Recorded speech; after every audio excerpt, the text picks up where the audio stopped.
Ok, bien, creo que no hay ninguna dificultad para ver mi pantalla, ¿no? Entonces voy comenzando, ¿sí?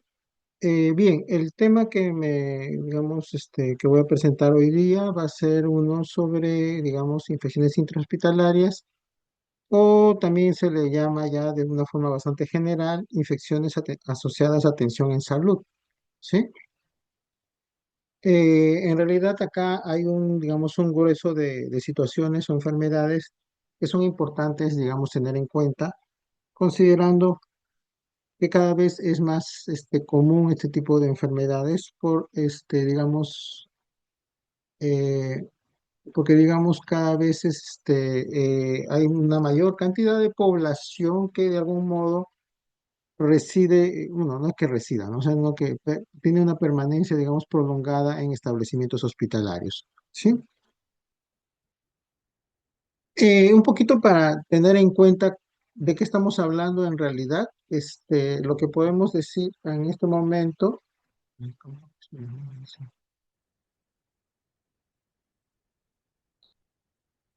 es que las infecciones intrahospitalarias o infecciones asociadas a la atención en salud son todas aquellas que más o menos se calcula que ocurrirían desde el tercer día de haber sido hospitalizado el paciente, ¿no? O posterior a ello, ¿no? Entonces estamos hablando de 72 horas después de que el paciente ha sido hospitalizado, toda infección que se desarrolla en ese periodo de tiempo. Se considera que tiene digamos, una prevalencia del 3% de pacientes que se encuentran hospitalizados en cualquier momento. O sea, si nosotros hacemos ahorita un censo de todos los pacientes hospitalizados en Lima, por decirlo de algún modo, el 3% de estos pacientes deberían estar, digamos, con una infección intrahospitalaria o una infección asociada a la atención sanitaria. Ahora, hay algo interesante, ¿no? Que en algunos países, no estamos hablando del Perú necesariamente, en algunos países se ha tenido, digamos, estrategias muy intensas, por decirlo de algún modo, y que han tenido una efectividad, que han logrado, digamos, una disminución de las tasas digamos, de ocurrencia de este tipo de infecciones, ¿no? Pero que esto de acá, este logro, digamos, se lo llegó a observar en la última década prepandemia.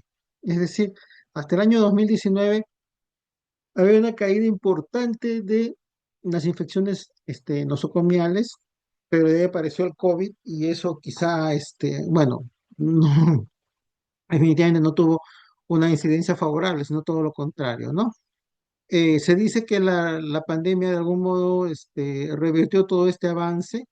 Y es más, debido a que de muchas maneras se hizo un uso indiscriminado de antimicrobianos, se llegó a desarrollar más aislamientos de gérmenes multidrogo resistentes.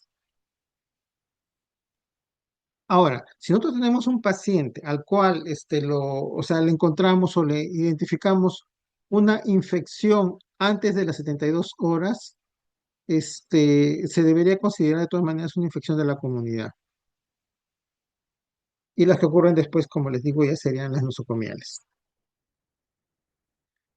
Entonces, en términos generales, nosotros podemos decir ahorita de que el 3% de todos los pacientes hospitalizados van a tener una infección nosocomial o una infección asociada a atención en salud. Eh, en la última década prepandemia se llegó a tener un éxito en la reducción de las infecciones nosocomiales, llegando a reducirse más del 50% en algunos casos, ¿no? Y definitivamente cuando nosotros hablamos de infecciones nosocomiales hay una entidad o hay una situación que no necesariamente es siempre, pero es muy frecuente de que tengamos, digamos, infecciones nosocomiales o infecciones asociadas a atención en salud que están causadas por gérmenes multidrogoresistentes. Con eso no estoy hablando de gérmenes de la tuberculosis, no estoy hablando de otros gérmenes que generalmente son floras que se encuentran más que todo en el hospital, en ambientes hospitalarios, pero que tienen como característica de que ya tienen una alta resistencia antimicrobiana. Y esta resistencia antimicrobiana, que en realidad es un verdadero problema de salud pública, y está causando, antes de la pandemia, estaba causando más de 1 millón de muertes a nivel global, ¿no? Esto en el 2019. Ahora, esta tasa, digamos, de muerte es más elevada en escenarios de muy pocos recursos como lo que constituyen los países del África subsahariana, ¿no? Pero que igual pueden tener pacientes con infecciones por herpes multiresistentes. Hay que hecho,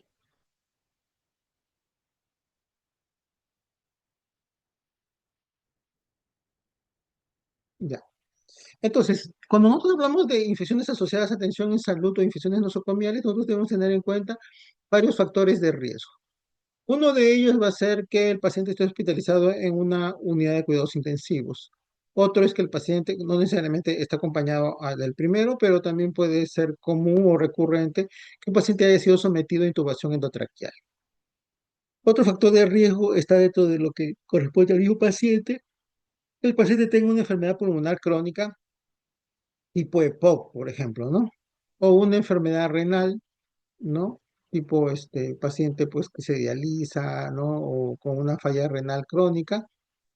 Un paciente que esté en estado de coma o con cierto grado de alteración del estado mental. Un paciente que tenga catéter, ya sea uretral o por vía vascular de manera crónica. Un paciente desnutrido. Un paciente que esté en el posoperatorio. Un paciente diabético. Un paciente que tenga algún tipo de inmunodeficiencia como el VIH-Sida, pero no necesariamente. También puede tener otras inmunodeficiencias adquiridas como los que son sometidos a quimioterapia, por ejemplo, o que tenga alguna inmunodeficiencia congénita, ¿no? O cualquier paciente que tenga un dispositivo invasivo que, bueno, lo más común puede ser los catéteres venosos, pero no son los únicos, ¿no? Hay diferentes tipos de dispositivos que pueden, digamos, estar dentro del paciente y que pueden ser una vía de entrada ¿cómo diríamos? A una infección, a un germen multiresistente o un germen hospitalario. Cuando hablamos de las infecciones asociadas a atención en salud, nosotros generalmente tenemos como más frecuentemente, aún más de 30%, las bacterias gram negativas.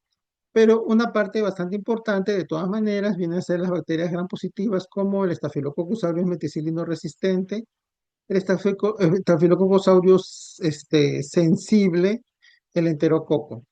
También tenemos como, digamos, causa importante de este tipo de infecciones, hongos tipo cándida principalmente, pero también puede haber aspergilosis y virus, ¿no? Como el virus sincitial respiratorio, el virus de la influenza, el adenovirus, el virus de la parainfluenza.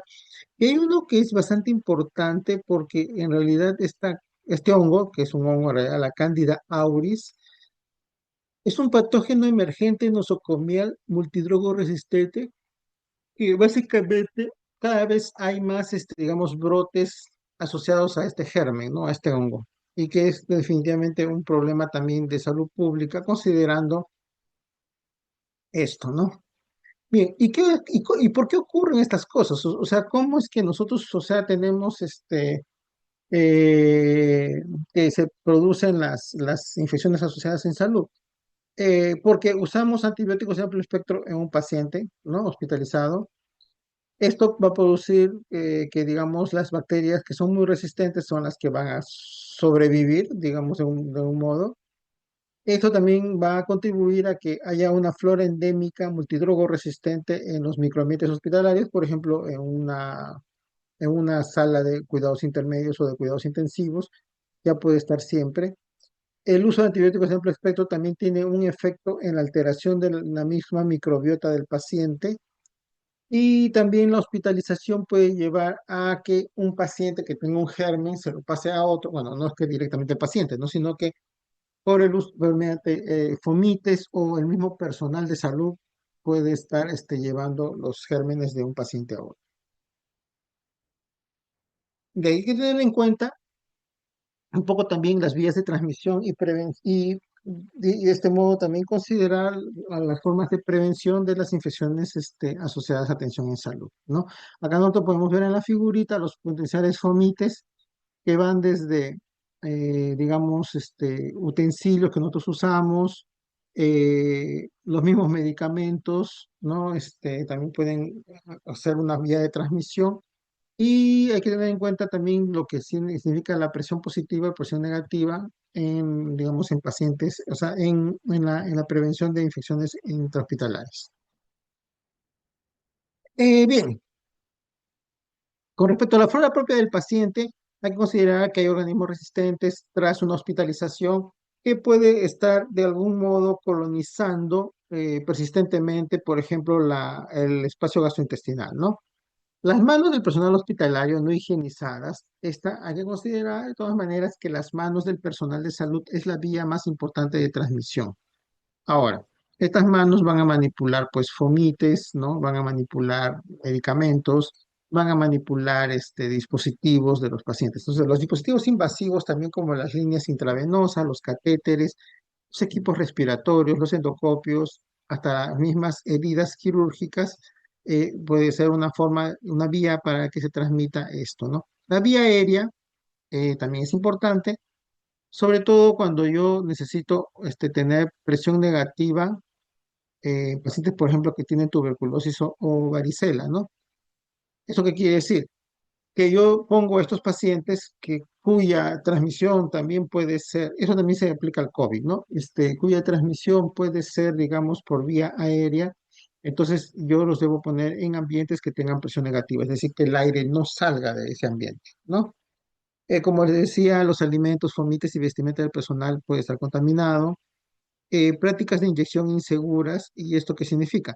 Significa que se puede reutilizar jeringuillas. Y no necesariamente estamos hablando de reutilizar, no, no, o sea, mejor dicho, no estamos hablando de reutilizarlo de un paciente para otro, pero muchas veces se reutilizan las jeringuillas ¿para qué? Para cargar, digamos, ampollas, ¿no? Y esto sí puede contribuir a la transmisión de gérmenes dentro del hospital. Igual que también el uso de un vial para diferentes pacientes. Esto no puede contribuir a la transmisión. También puede ser por vía hematógena, es decir, yo tengo un foco remoto de infección, es decir, por ejemplo, una herida, ¿no? Una úlcera por presión, por ejemplo, que está contaminada y eso me puede producir después una bacteriemia, ¿no?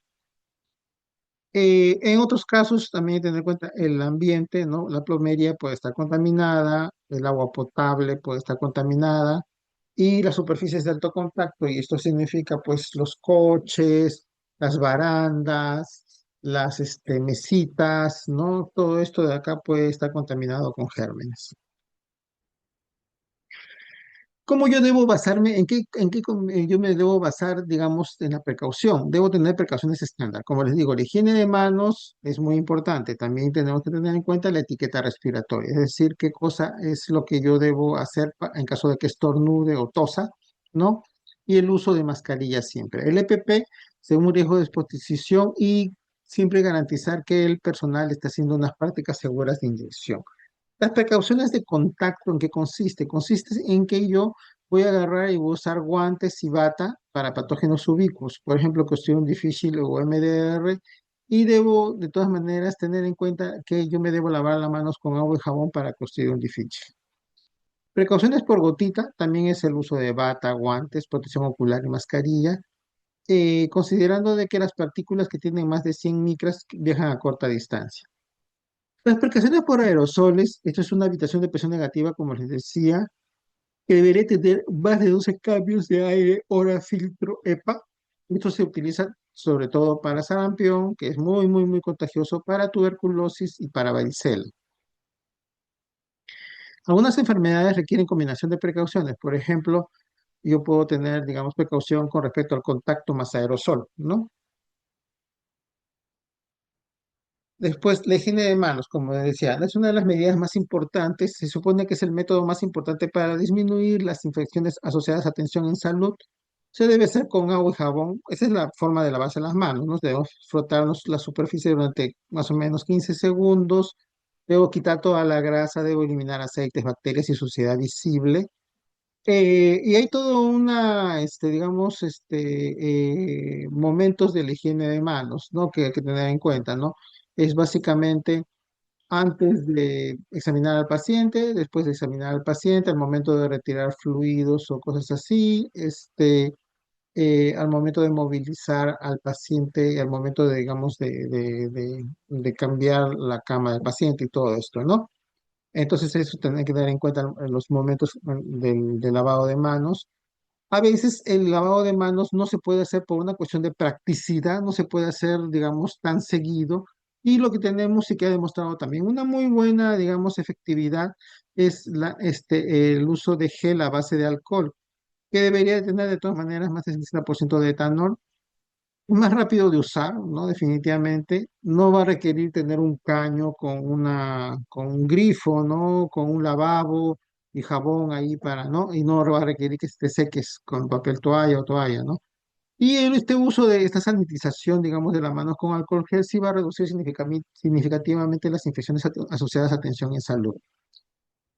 Se debe, digamos, de todas maneras, esta sanitización hacer que uno se frote las manos durante unos 15 segundos para que estén secas, ¿no? La clorhexidina también es una solución antiséptica que es bastante utilizada para muchos procedimientos porque es muy efectiva, ¿no? Pero hay que tener en cuenta que, por ejemplo, para Clostridium difficile y para norovirus, nosotros siempre tenemos que usar el agua y el jabón porque el alcohol no va a eliminar sus esporas ni virus, ¿no? Cuando yo hago una limpieza, una prevención ambiental, digamos, de un sitio hospitalario, yo tengo que tener en cuenta que los pisos y superficies de alto contacto con barandas, pomos, interruptores deben limpiarse frecuentemente con desinfectantes. Además, en el uso de todo el equipo clínico que se utiliza, como estetoscopios, equipos portátiles, tensiómetros, deben desinfectarse entre pacientes para evitar que sean fuente de gérmenes multidrogos resistentes. Se debe utilizar desinfectantes que maten las esporas y luz ultravioleta, que eso nos ayuda mucho para matar, digamos, Clostridium difficile y otros gérmenes resistentes. Debemos tener en cuenta que el agua debe ser segura y hay un plan de gestión importante, ¿no? Porque también es importante considerar que la legionela, por ejemplo, es un germen que se puede encontrar digamos, en superficies húmedas, ¿no? Y algunas micobacterias no tuberculosas. Eh, de todas maneras, si nosotros estamos construyendo o derruyendo una parte de un hospital, se debería implementar en esa zona el flujo de aire negativo en lo posible, aunque un poco complicado, ¿no? Tener filtración EPA y también quizá el uso de tapetes adhesivos. ¿Por qué? Porque cuando nosotros agarramos y removemos una pared, por decirlo de algún modo, ahí hay bastante aspergillus y esto de acá puede producir un brote de aspergilosis dentro de un hospital, ¿no? Para Candida auris se supone que lo ideal sería que se utilice lejía, porque generalmente la Candida auris puede ser resistente a limpiadores hospitalarios estándar. Ya, dentro de las infecciones asociadas a atención en salud, una de las más importantes y quizá sobre todo por su mortalidad, sería la neumonía intrahospitalaria. La neumonía intrahospitalaria se va a desarrollar, o es la que se desarrolla, pues, por lo menos después de 48 horas tras el ingreso, y bueno, la intrahospitalaria es la que no necesita ventilación mecánica. Dentro de la neumonía intrahospitalaria también tenemos que tener en cuenta que tenemos la neumonía asociada a ventilador. Esta ocurre tras las 48 horas después de haberse indicado la ventilación mecánica, ¿no? Y se dice que tiene una tasa de incidencia de hasta un 10% de los pacientes ventilados. Ambas son, digamos, importantes porque aumentan la estancia hospitalaria, el uso de recursos y la mortalidad. Cuando queremos agarrar y clasificar, una forma de clasificar las neumonías de este tipo sería por tiempo de inicio. La temprana es la que ocurre antes del quinto día de haberse dado la ventilación, ¿no? O la hospitalización. Y la tardía es cuando se da después del quinto día. Antes existía una neumonía asociada a atención médica que significaba que no era que un paciente esté hospitalizado, sino que un paciente reciba algún tipo de atención médica, a veces de manera ambulatoria, y esto de acá, esta entidad clínica ya no se reconoce como una entidad clínica útil, pero de todas maneras los criterios que se utilizaban para esa neumonía, de todas maneras son criterios para considerar o sospechar de gérmenes multidrogo resistentes. De ahí tenemos, por ejemplo, por mecanismos, si nosotros queremos agarrar y considerar cómo es que se producen las neumonías, tenemos la asociada ventilación mecánica, perdón, donde el tubo endotraqueal facilita que los microorganismos ingresen, ¿no? De ahí tenemos la por aspiración. Y en este caso se supone que muchas veces el paciente tiene un reflejo nauseoso deteriorado, disminuido, o el paciente tiene una enfermedad esofágica o está bajo sedación. Entonces, en estos casos es más probable que el paciente se aspire. ¿Cuándo yo debo sospechar, digamos, de una neumonía intrahospitalaria o asociada a ventilador? Cuando tengo un paciente con fiebre, más de 38 grados centígrados, cuando tiene tos productiva con secreciones purulentas. Cuando el paciente tenía una disnea crónica y de pronto empeora o tiene un nuevo episodio de disnea cuando no lo tenía. ¿Ok? Si el paciente presenta fatiga, náuseas, vómitos o diarrea, a veces en niños. Si el paciente, por ejemplo, es un adulto mayor y de pronto altera su estado mental. Esto puede significar que es el primer signo del paciente de que está teniendo neumonía. Si un paciente tiene escalofríos, taquicardia o taquimia. Si el paciente tiene una secreción purulenta en el tubo endotraqueal. Cuando nosotros agarramos y consideramos eso, también tenemos que tener en cuenta que debemos llegar a un diagnóstico microbiológico, ¿no? Idealmente, nosotros deberíamos tener cultivos cuantitativos distales antes del antibiótico, ¿ok? ¿Qué quiere decir esto? Quiere decir que yo debo agarrar y tomarle, digamos, de secreción respiratoria, ¿no? En lo posible al paciente para considerar esto. Ahora, existen técnicas invasivas como la broncoscopía o el lavado bronquialveolar que me puede ayudar para el diagnóstico y también las técnicas no invasivas del aspirado traqueal. Se supone que entre uno y otro no hay una mayor, o sea, las técnicas invasivas no son mejores necesariamente que las no invasivas. Muchas veces los cultivos de este tipo de técnicas pueden salir contaminados o colonizados, ¿no? Ahora, un cultivo negativo, si es que me sale un cultivo negativo, me puede ayudar a suspender el tratamiento antibiótico, así yo tenga la sospecha, ¿no? Cuando yo agarro y tengo un paciente que yo sospecho de una neumonía intrahospitalaria, de todas maneras debo tomarle una placa de tórax o una TEM de tórax. Y en esta, donde es la que yo puedo evaluar si hay una presencia de un nuevo infiltrado, es decir, una nueva imagen en la placa, o que ha aumentado este infiltrado y se ha empeorado, ¿no? Que también es otro criterio para considerar que el paciente tiene una neumonía intrahospitalaria. ¿Quiénes causan a las neumonías intrahospitalarias? Bueno, principalmente tenemos bacterias gram-negativas aeróbicas, que va a ser un 50 o 60% de estos casos. Aquí tenemos, por ejemplo, Pseudomonas aeruginosas, Klebsiella pneumoniae, E. coli, Acinetobacter. En general, la neumófila es una que produce neumonía típica. No es muy frecuente, pero generalmente cuando se produce se va a dar como una especie de brote. Está muy asociada, digamos, a veces a que está en los sistemas de aire acondicionado de un hospital, por ejemplo, ¿no? También podemos tener neumonías por cocos gram positivos como el Staphylococcus aureus, incluyendo el meticilino resistente y el Streptococcus pneumoniae. Aunque el Streptococcus pneumoniae está más asociado a neumonía, a una neumonía adquirida en la comunidad, ¿no? Pero también podría dar. Otros casos puede ser por influenza, para influenza de novirus y virus sincitial respiratorio. Y yo en pacientes muy inmunosuprimidos debería considerar también Aspergillus fumigatus, una posibilidad, y cándida. La neumonía intrahospitalaria temprana generalmente está producida por bacterias sensibles y la tardía hay una mayor posibilidad de que los patógenos sean multidrogo resistentes como Pseudomonas aeruginosa, Acinetobacter baumannii o Staphylococcus aureus meticilino resistente. ¿Cómo yo debo considerar el tratamiento de un paciente que tiene una neumonía intrahospitalaria? Una forma de considerarlo es pensando de que este, por el tiempo de inicio, ¿no? Temprano versus tardío. Otra forma de considerarlo es que el paciente tenga factores de riesgo para tener un germen multidrogo resistente que le esté causando la neumonía intrahospitalaria. Esto es edad avanzada, uso reciente de antibióticos, estancia hospitalaria prolongada, fallo renal, hospitalización reciente o una previa colonización. Si la neumonía es, digamos, temprana o de bajo riesgo, entonces yo puedo tener un tratamiento de espectro reducido, principalmente como casi como una neumonía de la comunidad, podría ser, ¿no? Entonces, si tengo un paciente crítico o con alto riesgo de multidrogo resistencia, entonces debería darle quizá una terapia combinada de amplio espectro. Aquí viene digamos, el planteamiento, ¿no? Yo debo dar terapia combinada o debo solamente dar monoterapia. Esto es una combinación para ver si el amplio espectro y la sinergia evita resistencias, pero definitivamente aumenta los costos, aumenta la posibilidad de que haya toxicidad y aumenta la posibilidad de que haya sobreinfección. Se considera que lo recomendable para una neumonía hospitalaria, el tiempo de tratamiento solo sea máximo 7 a 8 días. Y esto va a ser excepto cuando un paciente tiene empiema o acceso. ¿Nos ayudan los biomarcadores para el diagnóstico? No.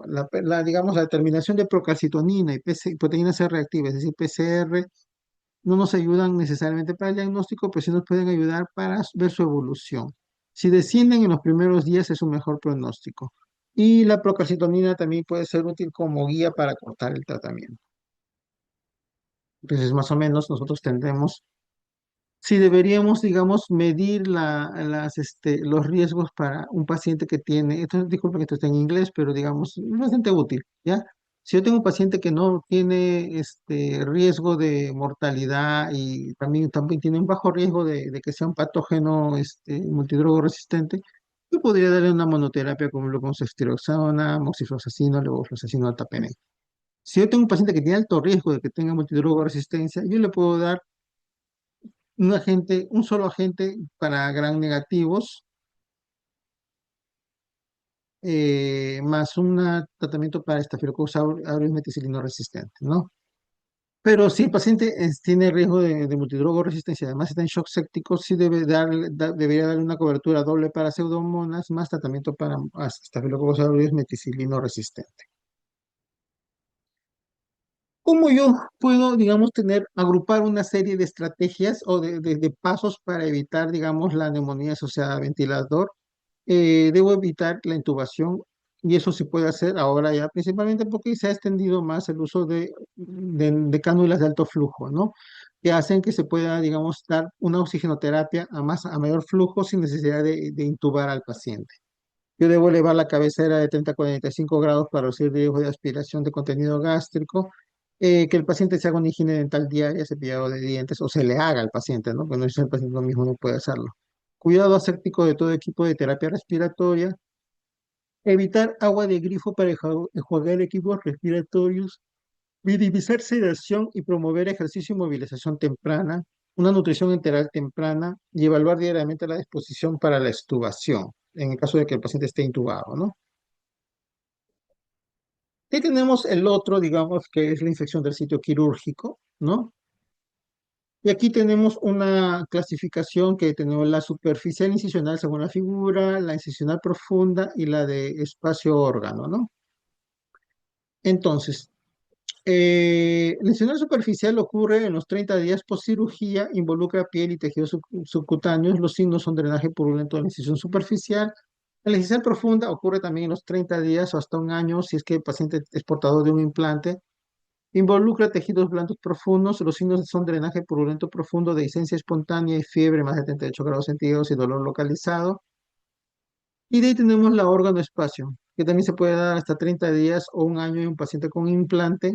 Involucra cualquier parte del cuerpo excepto la zona de la incisión. Los signos son drenaje purulento por DREM, por cultivo positivo de líquido tejido o por un acceso visto por examen directo o imagen. ¿Cuál es la estrategia de prevención en estos casos? Se debe tratar las infecciones activas antes de la cirugía. ¿Qué quiere decir esto? O sea, que yo en realidad lo posible, si yo voy a someter a un paciente a una cirugía, lo debo desfocalizar, es uno. Y otro que también debo utilizar antibióticos profilácticos al momento, en la hora previa y descontinuarlos inmediatamente después. Es decir, la profilaxis para cirugía, cuando un paciente está colonizado sobre todo, es darle en ese momento, el momento que va a tener la cirugía, un antibiótico, pero se suspende al toque. Se debe usar ropa quirúrgica que cubra cuello, que cubra cabello, boca y nariz. La higiene de manos es con agente antiséptico. La antisepsia del sitio quirúrgico es con soluciones de clorexidina y alcohol. Si se debe retirar vello, usar corte clipper en lugar de rasurado, porque evita microtrauma. Implementar asepsia en la sala operatoria, minimizar movimiento hacia adentro y afuera. Mantener aire de sala operatoria a presión positiva con una humedad moderada 20-60 y más o menos 20 cambios de aire hora. ¿Cuál es el tratamiento en sí de una infección de sitio quirúrgico? Bueno, es el debridamiento quirúrgico con eliminación de tejido infectado, son los aspectos más importantes, siempre, ¿ya? Ahora, el debridamiento quirúrgico y la duración de terapia antimicrobiana va a depender de la profundidad, de dónde se encuentra esta infección de sitio quirúrgico y de si presenta o no implantes. Las infecciones profundas o infecciones en órgano y espacio casi siempre requieren evacuación, es decir, necesitamos sacar el absceso o lo que tengamos, ¿no? Las superficiales pueden tratarse solamente con antibióticos orales sin necesidad de debridamiento en algunos casos. Cuando tenemos síntomas sistémicos, es decir, una temperatura mayor de 38,5 grados centígrados o una frecuencia cardíaca mayor de 110 por minuto, debemos sospechar infección profunda, exploración quirúrgica y se debe iniciar antibiótico. El antibiótico debe ser específico y también con respecto a su duración, específico a la ubicación, profundidad, al debridamiento quirúrgico y a los patrones de resistencia local que tengamos en el hospital. Ahí tenemos las infecciones asociadas a dispositivos vasculares y acá lo que estamos hablando es de infecciones del torrente sanguíneo, ¿no? Entonces, nosotros podemos tener infecciones de torrente sanguíneo relacionadas con catéter, que tienen criterios de laboratorio específico establecen que definitivamente el catéter vascular es la fuente. Y ahí tenemos infecciones del torrente sanguíneo asociados a línea central, que estos son los CLAPSI, que tienen unos criterios menos estandarizados y son más simplemente utilizados para vigilancia. Los catéteres centrales triplican el riesgo de muerte intrahospitalaria, eso es lo que hay que tener en cuenta. Como les vimos, también se vio que había disminuido mucho la tasa de infecciones asociadas a catéter, pero la pandemia COVID revirtió esto, ¿no? ¿Cómo se puede producir una infección del torrente sanguíneo? Hay cuatro rutas de infección. La misma flora cutánea del sitio de inserción, es decir, cuando al momento que uno pone el catéter hay una flora en esa piel que puede hacer que se meta el germen. Sería extraluminal. De ahí tenemos una contaminación del hub, o sea, de la misma, ay, ¿cómo se dice? Del mismo artículo, ¿no? Es intraluminal. Y tenemos una diseminación hematógena. Tenemos un foco en otro lado, pero que como hay una bacteriemia, ¡pum! Digamos, se pega allí, ¿no? Y también raro, pero también ha ocurrido, y ha ocurrido hace poco, por ejemplo, en Perú, no me acuerdo ahorita el nombre de la bacteria, pero que podría ser el líquido de infusión, por ejemplo, un suero fisiológico, esté contaminado, ¿ok? Cuando ocurre, en realidad es un escándalo, porque, bueno, definitivamente eso tiene que ser siempre estéril y puede estar acompañado de una alta mortalidad. ¿Qué microorganismos producen infecciones digamos, del torrente sanguíneo? Tenemos gram positivos, es un predominio histórico. En los pacientes hemodializados es bastante frecuente los estafilococos coagulasa negativos y estafilococos aureus. Cada vez más comunes se van volviendo las cándidas y las enterobacterales. Pseudomonas aeruginosa está muy asociado a pacientes con quemaduras o pacientes bueno, que hay una fuente de agua cerca, ¿no? Así, hasta Acinetobacter baumannii está muy asociado a inmunosupresión y Mycobacterium no tuberculosis como Quelonae o Abscessus está muy relacionado a inmunosupresión y malignidad. ¿Qué es lo que nosotros podemos agarrar y modificar para hacer que haya menos infecciones del torrente sanguíneo? Podemos agarrar y reemplazar un operador inexperto. ¿Qué significa? Que el que colocó el catéter, o sea, no tenía la pericia, entonces cambiar esto, ¿no? Que no utilicemos barreras estériles, ¿no? Que se haga un catéter en zona femoral o yugular versus subclavio, ¿no? Que es decir, el acceso subclavio tiene menos riesgo. ¿Ok?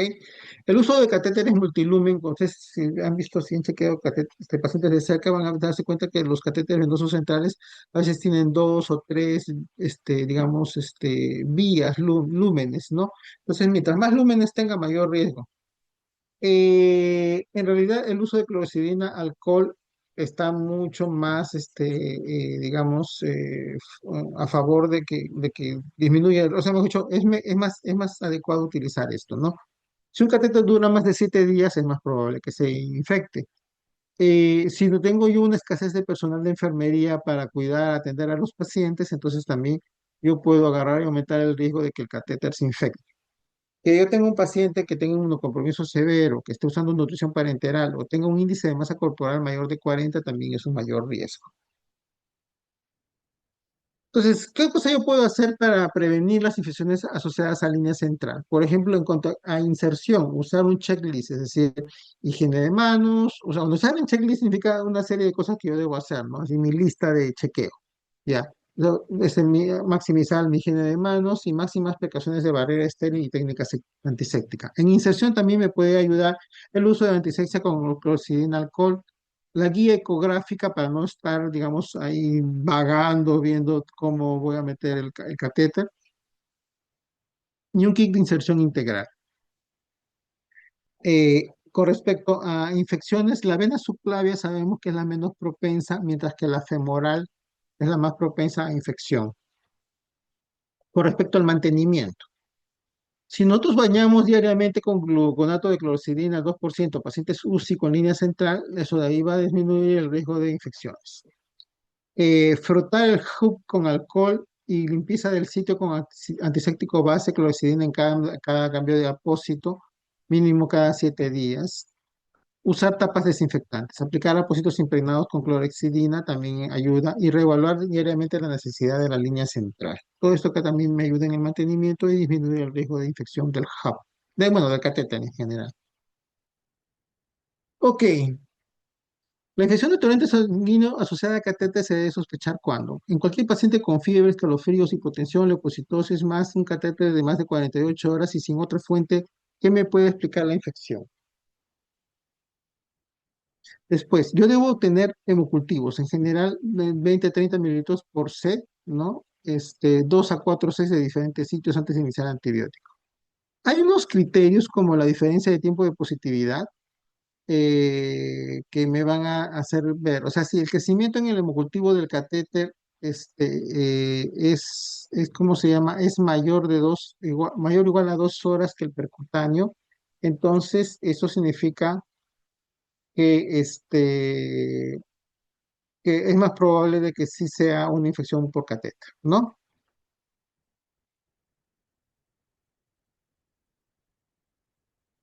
Ahí tenemos el cuantitativo en el cual el recuento en el lumen del catéter va a ser mayor o igual 3 veces que el percutáneo. Los hemocultivos percutáneos pueden tener un alto índice de contaminación al tomar exclusivamente por catéter. El cultivo de punta de catéter viajante no está recomendado porque tiene una baja especificidad y bajo valor predictivo positivo. Entonces, si yo tengo un paciente que tengo una fiebre y es portador de catéter venoso central, debo primero ver el catéter, ¿ya? ¿Tiene signos locales de infección? Sí, debo retirar inmediatamente el catéter. Si no tiene, entonces debo valorar los resultados del hemocultivo. Si yo tengo hemocultivos cuantitativos diferenciales en los cuales me sale negativo, entonces yo debo buscar otro foco. Pero si me sale positivo, es decir, me crece más rápido, me crece más gérmenes cuando en la muestra o en el hemocultivo que yo he tomado a través del catéter, entonces yo debo considerar que sí está contaminado y retirar el catéter. Eh, si hay un foco secundario, o sea, si no hay un foco secundario, entonces debo valorar los resultados hemocultivos. Pero si hay un foco secundario, debería tratar este foco primero. Y tenemos la infección del tracto urinario asociada a catéter. No, es una persona, bueno, definición de esto sí, es una infección de tracto urinario, una persona con catéter urinario o que lo ha tenido en las últimas 48 horas. Se calcula que puede ser hasta, digamos, una de las principales causas de bacteriemia a atención médica secundaria y puede corresponder hasta el 20% de todas las bacteriemias hospitalarias. Y no tiene una mortalidad tan baja tampoco que digamos, ¿no? Porque puede llegar a un 10%. La incidencia de bacteriuria asociada a cateterización es bastante alta, se supone que puede aumentar de un 3 a 8% por día. La duración de la cateterización es el factor de riesgo más importante. Mayor riesgo de que haya una hito asociada a catéter es que el paciente sea mujer, que tenga diabetes, que tenga mayor estancia hospitalaria o que esté en UCI. La presencia de olor u orina turbia por sí sola no debe usarse como criterio diagnóstico. Muy bien, cuando yo digo que un paciente puede tener una hito asociada a catéter, cuando yo tengo síntomas como fiebre, escalofríos, alteración del estado mental, dolor en flanco, hematuria aguda, o si retira el catéter, el paciente de todas maneras tiene disuria, urgencia, frecuencia, dolor suprapúbico. El criterio microbiológico quiere decir que yo voy a tener un aislamiento en el cual voy a tener mayor o igual de 10 a la 3 de unidades formadas de colonia por mililitro en una muestra de catéter o de micción media. La presencia de piure, es decir, esa orina que nosotros podemos ver en la zona en la que crece, eh, en la que se ve pus, así, no es diagnóstica necesariamente en pacientes con catéter, puede ser una bacteriuria asintomática. La ausencia de hepatiuria en paciente asintomático en realidad puede sugerir otro diagnóstico. ¿Qué tratamiento debo dar a un paciente que tiene una hipo asociada a catéter? Generalmente se selecciona un antibiótico según la susceptibilidad del establecimiento hospitalario. El tratamiento puede ser de 7 a 14 días según gravedad y respuesta clínica. Se debe retirar o cambiar el catéter cuando sea posible. No tratar bacteriuria asintomática, excepto en embarazo y procedimientos urológicos. La bacteriuria asintomática no requiere cultivo ni tratamiento en la mayoría de los casos y evitar el ciclo vicioso de sobretratamiento y resistencia.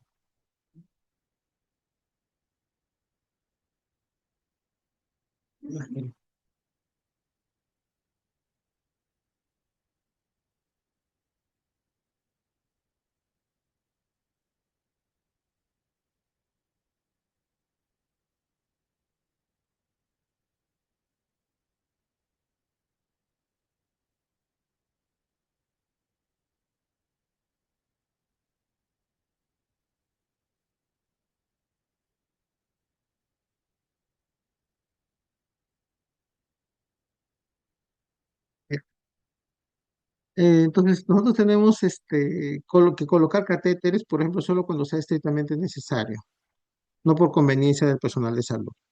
Se debe tener una técnica muy aséptica al momento de de la inserción y usar un equipo de todas maneras aséptico, ¿no? Se debe minimizar en lo posible el tracto urinario, la instrumentación del tracto urinario. Se debe minimizar también la manipulación de entrada al sistema de catéter urinario, evitar irrigación del catéter. Se debe reevaluar diariamente la necesidad de continuar con el catéter en cada paciente y usar métodos alternativos, ¿no? Por ejemplo, catéteres de condón, ecografía vesical, cateterización intermitente en vez de la presencia siempre de catéter, el uso constante de catéter.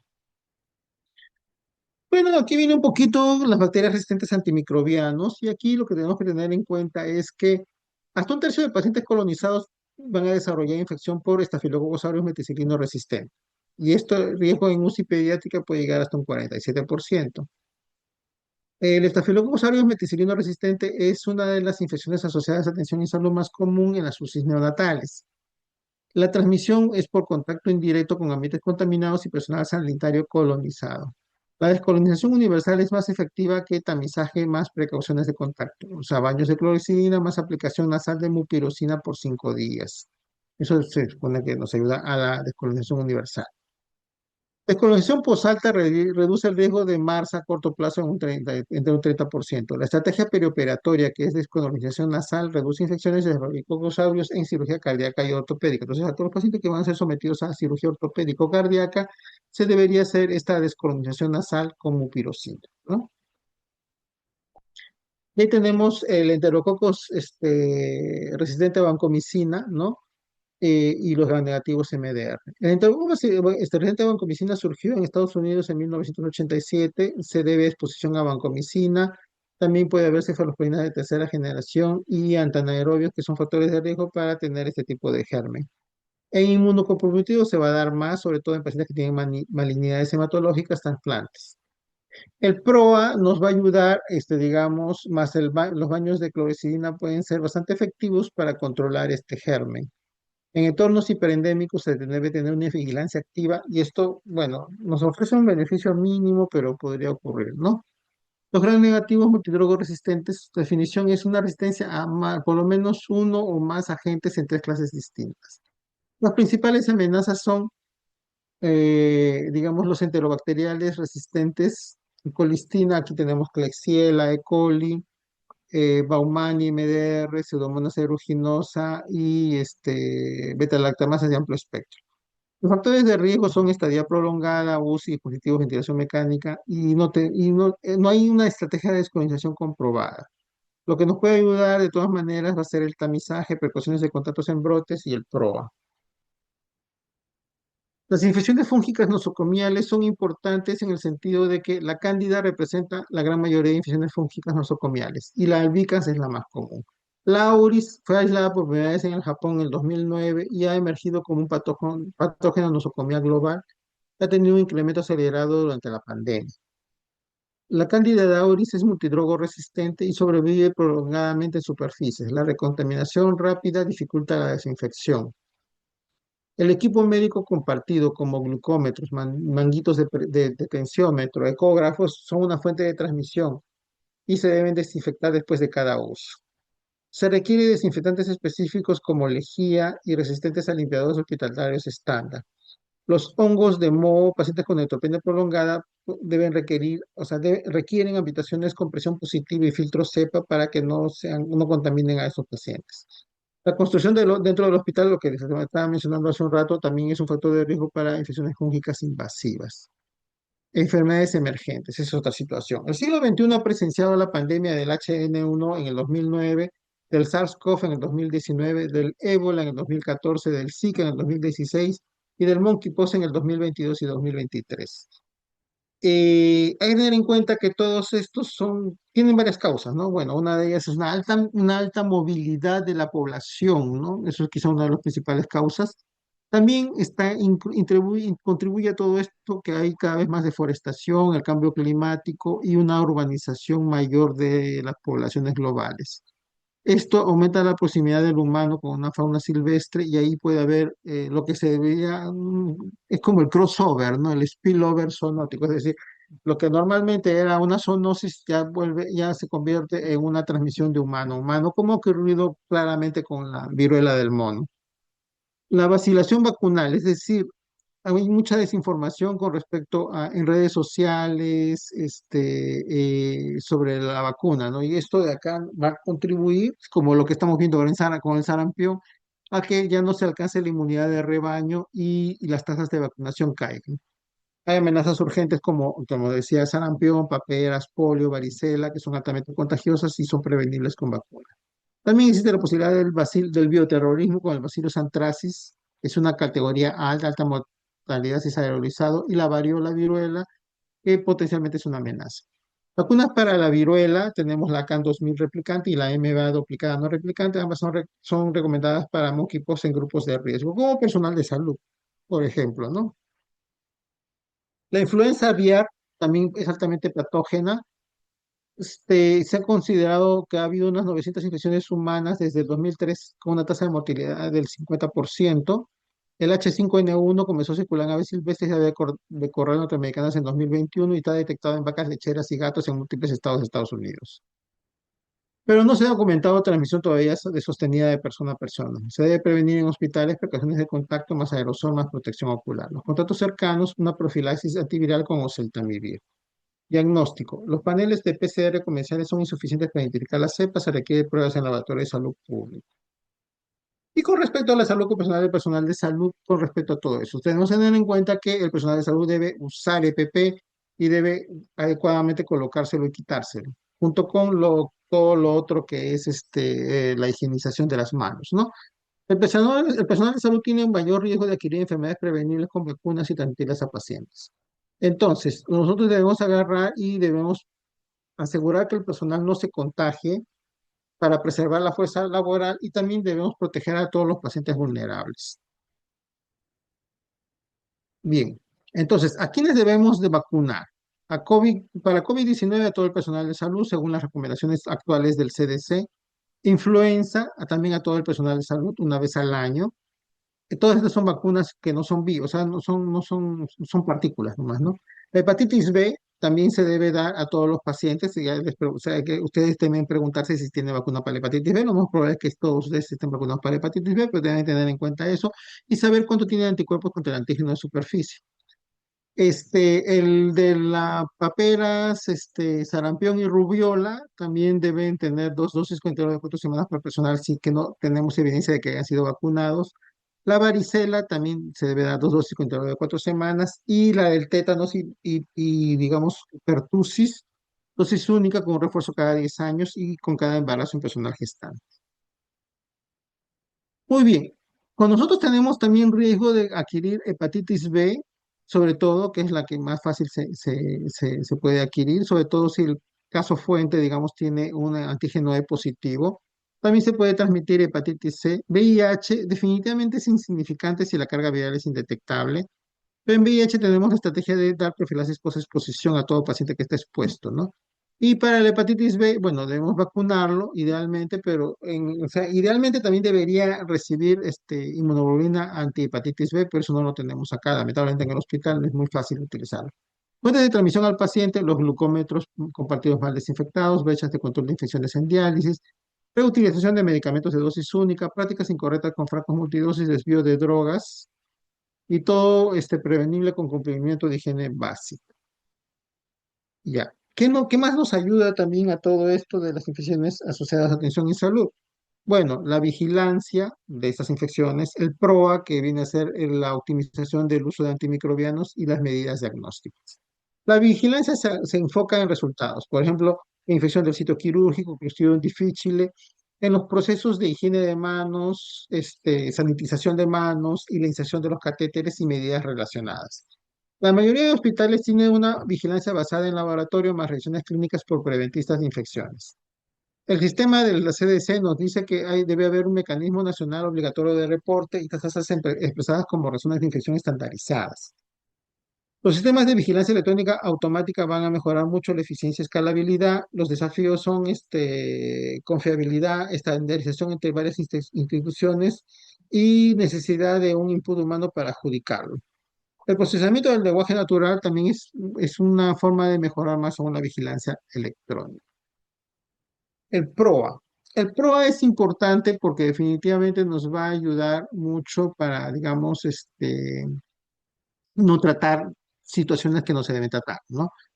El exceso de pruebas va a ser tan problemático como la falta. Se calcula que de un 40 a 60% de pruebas en hospitalizados pueden no estar indicadas. Puede haber un sobrediagnóstico de Clostridium difficile, por ejemplo, y de urocultivos innecesarios por antibióticos inadecuados. Esto aumenta el costo y la resistencia. Los urocultivos se deben documentar síntomas al solicitar. Alertas para disuadir solicitudes en asintomáticos. El umbral de piuria es más de 10 leucocitos por campo. Las pruebas de Clostridium difficile, el criterio debe ser más de 3 o más deposiciones no formadas en 24 horas sin otra causa. Algoritmo de 2 pasos, incluir detección de toxina. Las intervenciones electrónicas basadas en historias clínicas electrónicas son más efectivas que las intervenciones humanas.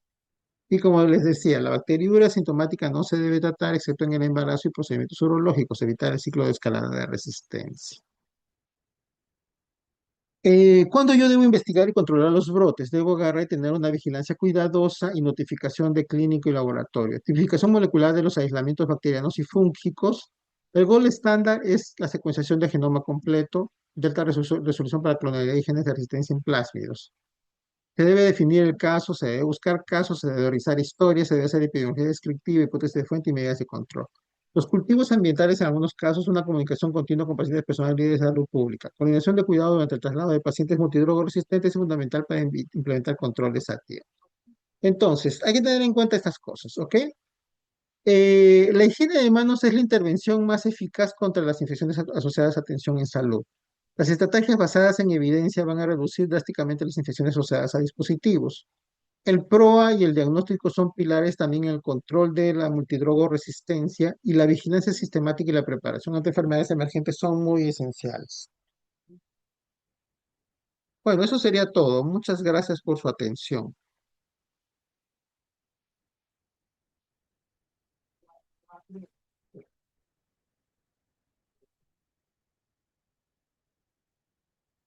Gracias.